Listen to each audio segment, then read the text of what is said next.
5 tips melawan ejekan sosial dalam kehidupan sehari-hari. Di setiap pertemuan keluarga, sering sekali kita disodori pertanyaan, kapan kita akan menikah? Sudah punya pasangan kah? Sudah punya anak berapa? Kendaraan apa? Bekerja di mana? Dan lain sebagainya.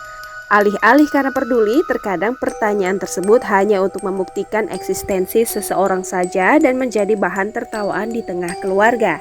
Di lingkungan pergaulan pun tidak jauh berbeda, masih ada saja teman dekat atau bahkan yang tidak terlalu dekat yang suka nyinyir terhadap diri kita. Terkadang ada yang menyampaikan bobot tubuh kita yang semakin bertambah, kulit kita yang semakin gelap, ataupun perkara gaji dan kehidupan sehari-hari kita.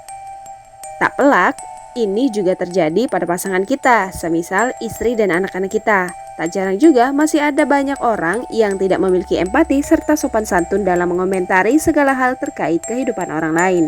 Berikut ini ada 5 tips yang bisa kita lakukan ketika menghadapi kondisi seperti ini. Pertama, hindari orang-orang yang kerap mengejek orang lain. Jika tidak mau terperosok ke dalam parit, maka jangan bermain di sekitar parit. Kita tidak mengetahui bahwa orang memiliki perangai kepo terhadap kehidupan orang lain dan sering melakukan ejekan terhadap orang lain, maka ada baiknya untuk mencoba menghindar berinteraksi intens dengan orang-orang model ini. Kedua, sampaikan secara jelas bahwa Anda tidak nyaman atas pertanyaan atau ejekan yang dilontarkan. Mengatakan tidak dan menyampaikan ketidaknyamanan adalah sebuah tindakan yang menantang. Di satu sisi, kita tidak mau masalah semakin membesar dengan tetap menjaga norma kesopanan. Di lain sisi, kita tidak mau yang bersangkutan terus-menerus merisak dan mengejek kita dengan berbagai pertanyaan ataupun ejekan yang menyakitkan. Hal yang mungkin dapat kita lakukan adalah kita dapat mengajak orang yang bersangkutan untuk berbicara empat mata dengan kita. Lalu kita sampaikan baik-baik bahwa ejekannya sudah melukai kita dan kita tidak nyaman selalu diperlakukan demikian. Ketiga, jawab ejekannya dengan kalimat yang cerdas.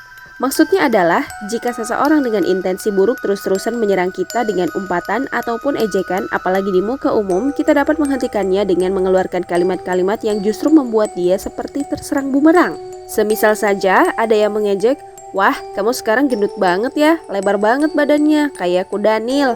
Kita dapat dengan santai menjawabnya, "Alhamdulillah, badan saya disuplai makanan halal sehingga jadi daging." Keempat, cuekin aja. Kerap orang yang mengejek kita di muka publik adalah orang-orang yang haus akan perhatian. Dengan tidak mengacuhkannya, justru mereka akan semakin kesal dan malu sendiri.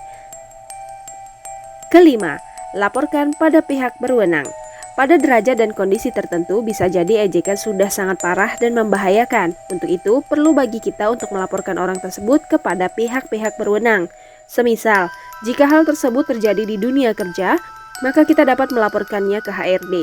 Jika terjadi dalam kehidupan sehari-hari, kita bisa melaporkannya kepada pihak kepolisian dengan didukung bukti-bukti yang kuat, ataupun jika terjadi pada lingkungan keluarga kita dapat melaporkannya kepada orang tua atau yang paling tua di keluarga kita.